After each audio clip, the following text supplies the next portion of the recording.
Hi guys, this video is not mine, but it was one of the best funny scenes of Katok Lengs, performed by our good old friend Buddy Gilbert. So hope you will enjoy the video. Peace, Bert.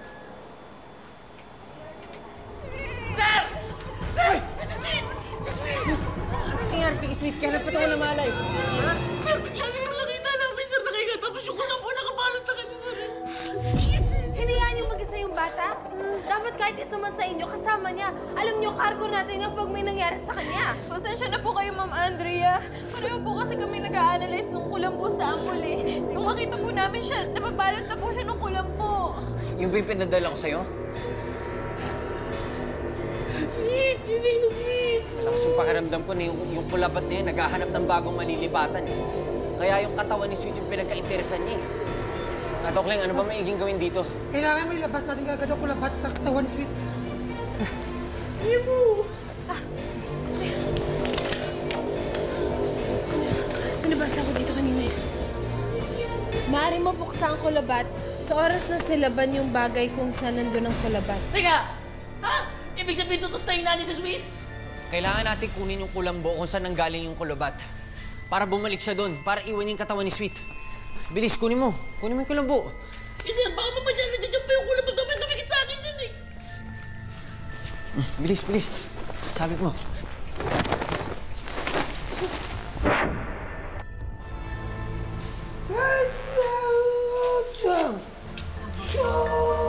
Kinakabahan na ako.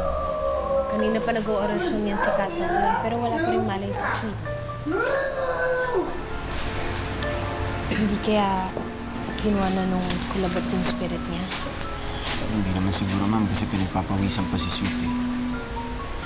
Dalawa na silang lumalaban sa kulabat. Si Katokling, tsaka siya. Hindi pa rin tayo pwede pakasiguro. Inutusan ko na si Boji para kunin yung mga gears at weapons natin. Ma'am! Ma'am! Ma'am, wala yung weapons doon sa kumbi, ma'am. Ma'am, promise, doon ko na talaga nilagay yun, ma'am. Nung pinagalitan niyo ako, di ko na inalis yun doon kasi nga palagi ready. Pero wala doon, ma'am. Anong wala? Paano mawawala yun doon? Kailangan natin gumawa ng paraan para maligtas si Sweet. Hindi na natin kailangan yung mga gears. Kung dati nga, nagawa natin eh. Di sigurado, magagawa din natin ngayon.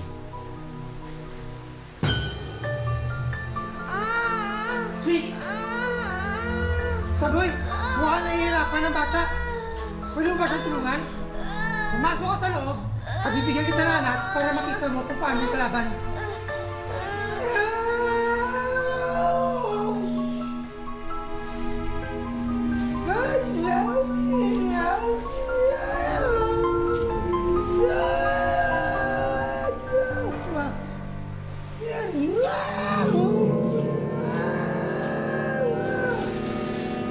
Saboy!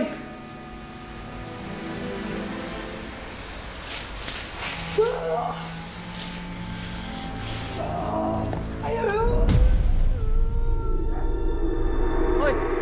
Pakawalan mo yung bata, wala siyang kasalanan sa'yo! Sir!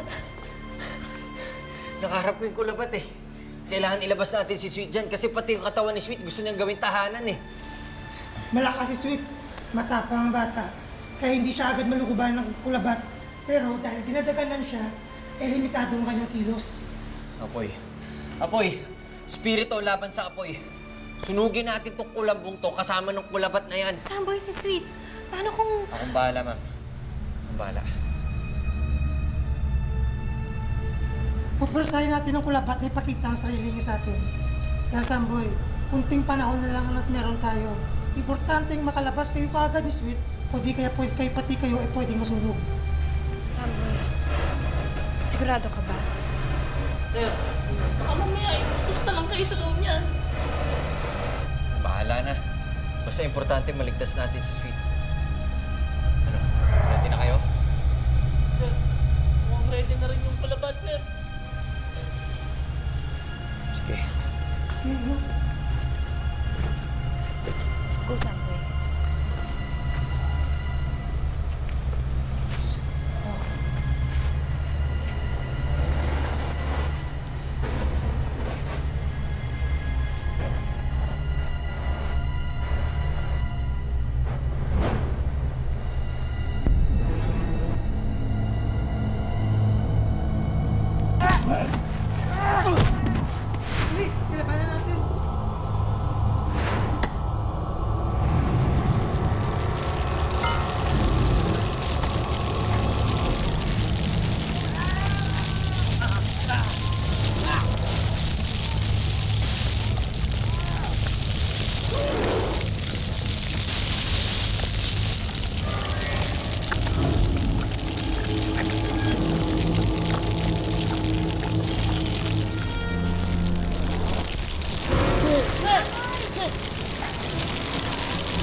Talaga, Kuya Bojing, hindi kami natamaan ng apoy ni Kuya Samboy.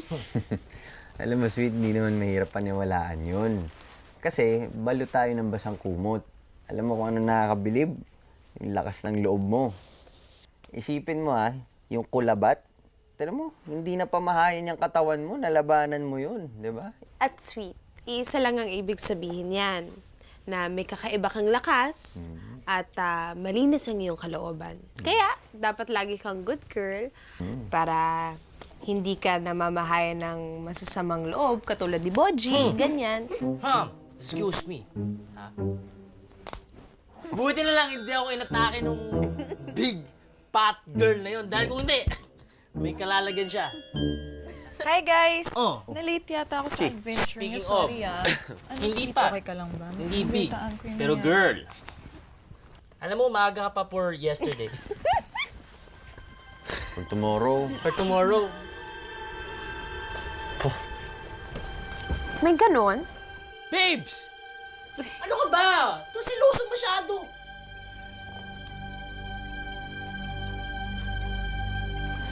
Kahit puno ng hiwaga at hindi maipaliwanag na kaganapan, kailangan natin sundin ang inog ng ating mundo. May oras sa pagmamahalan. May oras din na para tayo ay kumilos at tanggapin ang trahedya at kabiguan. Meron ding oras ng pagpapakabayani at pagsasakripisyo sa mga ating mahal sa buhay.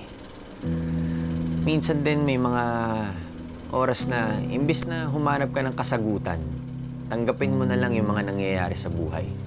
Dahil yun talaga yung nakatakda para sa atin eh. Dahil alam nyo, sa lahat ng yan, isa lang ang mananatili. Ang ating matatag na paniniwala at matibay na pananampalataya sa ating may kapal. Ito po muli si Samboy, ang inyong Midnight DJ. Hanggang sa susunod nating katatakutan.